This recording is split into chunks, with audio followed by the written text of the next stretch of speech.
Hi friends அனைவருக்கும் என்னோட இனிய வணக்கங்கள்.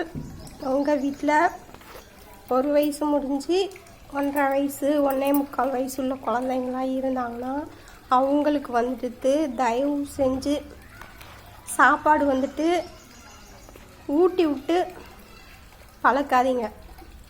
அதாவது மெயினாக 1.5 வயசு 1.25 வயசு ஆயிடுச்சுனாவே அந்த மாதிரி இருக்க குழந்தைங்களுக்கு சாப்பாட்டை தட்டில் போட்டு சாப்பிட விட்டு நாம் பழக்கி விடணும்.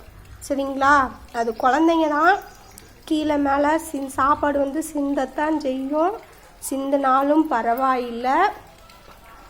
குழந்தைங்க கையில் சாப்பாடு எடுத்து சாப்பிட்ற மாதிரி குழந்தைங்களுக்கு ஒரு சிறிய பயிற்சி நாம் கொடுக்கணும். சரிங்களா? இப்போ பார்த்தோம்னா ஒரு 3 வயசு 3.5 வயசு 4 வயசு ஆன குழந்தைங்களுக்கு கூட இப்போ பாரு தாய்மார்கள்லாம் என்ன பண்ணுறாங்க, சாப்பாடு சாப்பிட மாட்டேங்கிறான் அப்படின்னு சொல்லிட்டு தட்டை தூக்கிக்கிட்டு குழந்தை பின்னாடியே, குழந்தை எங்கே போகுதோ அங்கே பின்னாடியே தட்டை தூக்கிக்கிட்டு போகிறாங்க.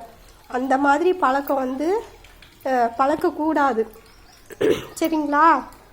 எதுக்கு நான் சொல்கிறேன்னா, அந்த 1.25 வயசு ஆயிடுச்சுனாவே நம்ம தட்டில் சாப்பாடு போட்டு கொடுத்தோம்னா அது தானாகவே போட்டு கொடுத்துட்டு நாம் என்ன பண்ணணும், அள்ளி சாப்பிடணும். இந்த பார் பாப்பா, தம்பி, இங்கே பார் இப்படி சோறு எடுத்து இப்படி சாப்பிட்ணும் அப்படின்னு சொன்னோம்னா ஃபஸ்ட்டு அதை கொஞ்சம் எடுத்து வைக்கும். அப்படியே நம்ம டெய்லியும் தட்டில் சாப்பாடு போட்டு கொடுத்து சாப்பிட வச்சு பழக்கினோம்னா அந்த குழந்தை சோறு அள்ளி சாப்பிட்றதுக்கு பழகிக்குவாங்க. சரிங்களா? தயவு செஞ்சு தாய்மார்கள் சாப்பாடு குழந்தைங்களுக்கு ஊட்டி விட்டு பழக்காதீங்க. சரிங்களா? தட்டில் போட்டு கொடுங்க. சரிங்களா?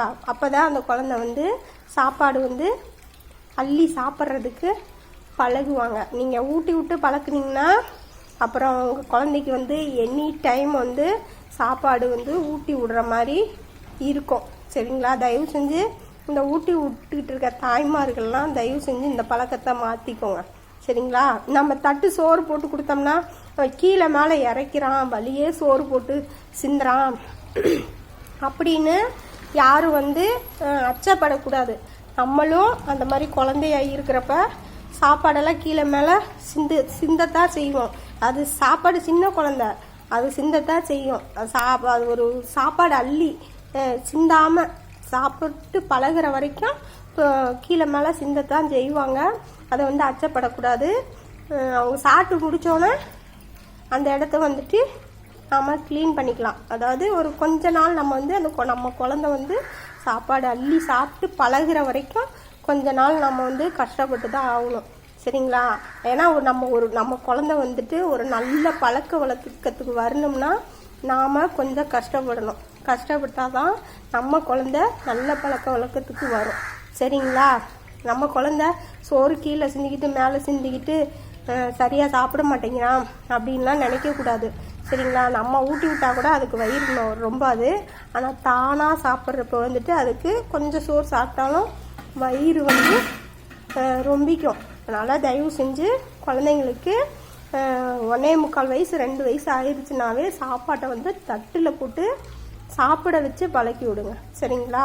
நான் சொன்ன கருத்து உங்களுக்கு கண்டிப்பாக பிடிச்சிருக்கும். என்னோடய வீடியோவை பார்த்துட்டு மெயினாக லைக் பண்ணுங்கள். அது நான் சொன்ன கருத்தில் எதுவும் உங்களுக்கு டவுட்டாக இருந்துச்சுன்னா கமெண்ட் பண்ணுங்கள், நான் ரீப்ளே பண்ணுறேன். என்னோடய வீடியோ குழந்தைங்க வச்சுருக்கோங்க, உங்கள் ஃபேமிலி ஃப்ரெண்ட்ஸ் யாரும் இருந்தாங்கன்னா அவங்களுக்கு என்னோடய வீடியோ பார்க்க சொல்லுங்கள், ஷேர் பண்ண சொல்லுங்கள், லைக் பண்ண சொல்லுங்கள், கமெண்ட் பண்ண சொல்லுங்கள். மீண்டும் அடுத்த வீடியோவில் சந்திப்போம். தேங்க்யூ.